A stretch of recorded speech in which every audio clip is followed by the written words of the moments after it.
Well, I'll share for the next few minutes briefly on this subject, and I will then cover it a little bit more. It's a very interesting subject.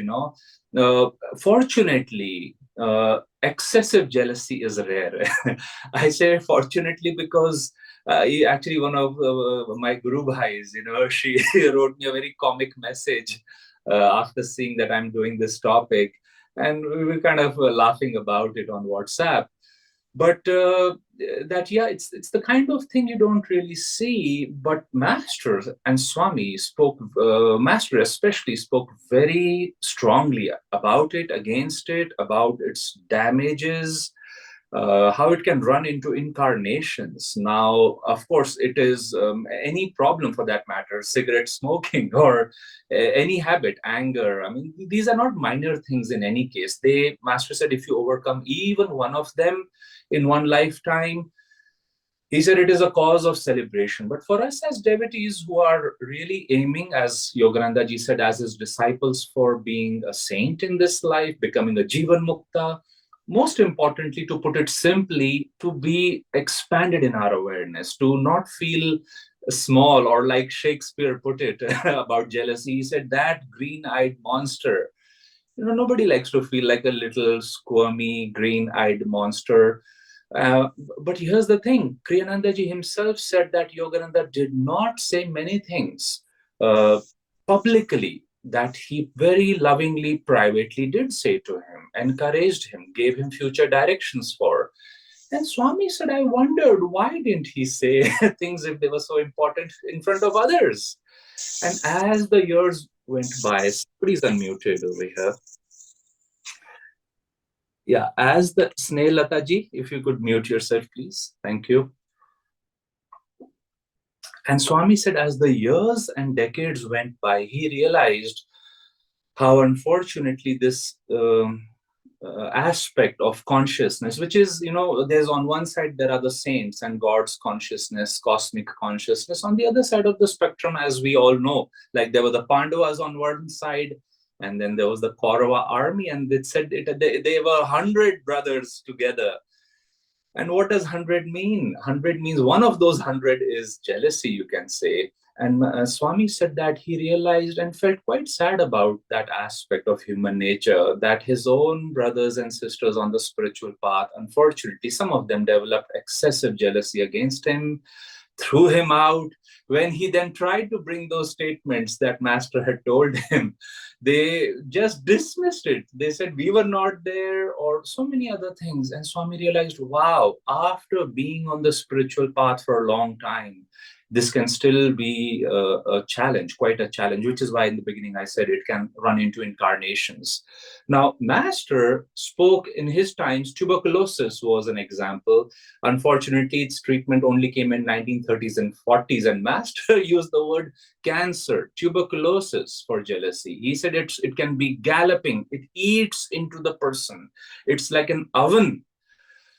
He says you bake yourself in that, you roast others in that, and he says it is certainly, anybody who's gone through that, is it is no fun. Now, what is jealousy? How does it come, and how can we? What's the simple cure? Because fortunately, Master's teachings don't just, he doesn't just strongly talk about the problem. As you know, in every case, there is the perfect, lasting solution. As you know, but it's worth revising for a moment. Here we are praying for Guru Bhais once a week as a group, I hope every day. What really happens, Master says, is God has not so much created you and me than he has become us. Now, if he has become us, right here on the screen, I'm seeing so many expressions of God in front of me. Kriyananda ji used to pretty much in every talk say, each person is unique. Your thumbprint, your voice, every snowflake is uniquely itself. The point is, when God's consciousness descends into man, it comes through, as we know, the filters of man, mon, as Master called it, buddhi, intellect, ahankar, the infinite spirit starts individualizing as one form, Aditya, let's say.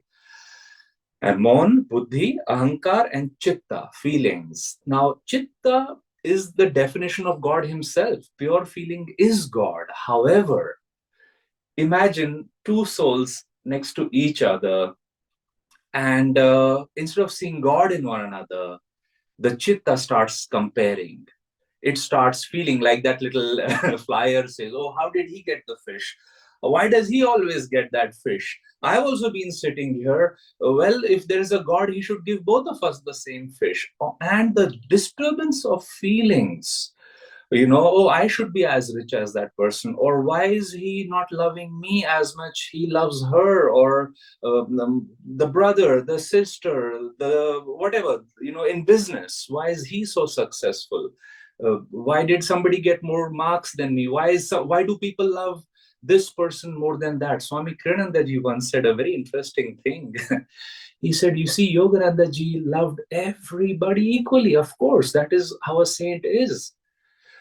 But Swami said Master could not express it equally to everybody. And you wonder why? He would, for example, express it very publicly, openly, lovingly for Rajarsi Janakananda, who was Yogananda's most advanced disciple. Now Swami says, why couldn't he express it for others publicly? And Swami said they would take it personally. Now you see, Master's love for Rajarsi was soul to soul. Yes, there was a little personality through which it was being expressed, but it was more like, I'm so happy for you, dear friend, dear Guru Bhai, who you've done so well. You've become a saint. So it was a recognition, a celebration, a mutual gratitude, even because Master said that all his disciples, nobody except Rajarsi Janakananda, Master says only Rajarsi passed all my tests. So you can see why that love and that beautiful quality was given over there. So let's come to for a moment that, but again, it's not, don't take it too personally. It is enough that the feelings are disturbed. Then don't go into guilt or the ego, the hankar comes, oh, I am jealous. Why am I always like that? The way out is very simple. So, like I said, if it is related to relationships, if it's related to business, let's talk one by one. Let me see. Yeah, just a few more minutes. So we'll go on the surface of it, the essence of this subject. So let's say somebody, and Master writes, he says, let's say your spouse starts liking somebody, or you have a partner, or in a team somebody's giving excessive love to somebody else. Among siblings also this can happen. And Swami said, Master writes that, first of all, see why that is happening. Well, if the other person, like somebody may say, why is Master loving Rajarsi Janakananda so much? Well, Master loves everybody, but towards Rajarsi, it's flowing more. So first thing would be, Swami says, try to develop those qualities that Rajarsi has. If you have the same qualities, like Swami said, we would take it personally. Swami himself would go into a mood sometimes. Oh, Master doesn't talk to me. He doesn't love me. He doesn't think about me. And then when he was out of the mood, he was like, how could I put these blames on Master? It was all about my ego. So the first thing is, Master says, don't go into what he called destructive jealousy. What is destructive jealousy?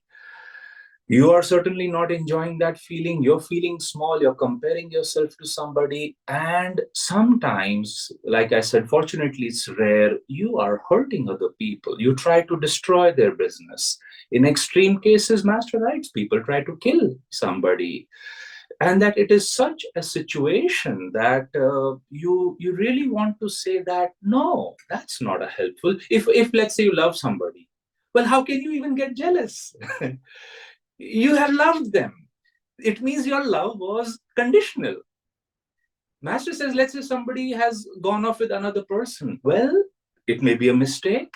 If it's a mistake, pray for them, wish them well, talk to them, help them open their eyes. But if they can't, attachment is blinding. You love them and let them go, as it says about the marvelous quality of non attachment. It may take incarnations, but it works. And that's the only thing that works, really. Master said, if something or somebody really belongs to you, let it go.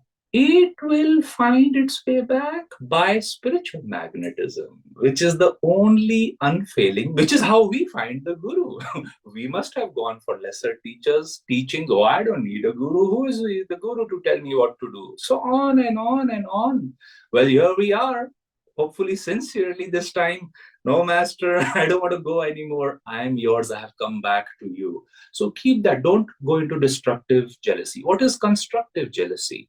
Like I said, develop those qualities. Why are people always grateful to this person? Oh, because he is generous. Let me be generous. Let me be kind. Let me be helpful to others. Let me be loving to other people. Let me start over there.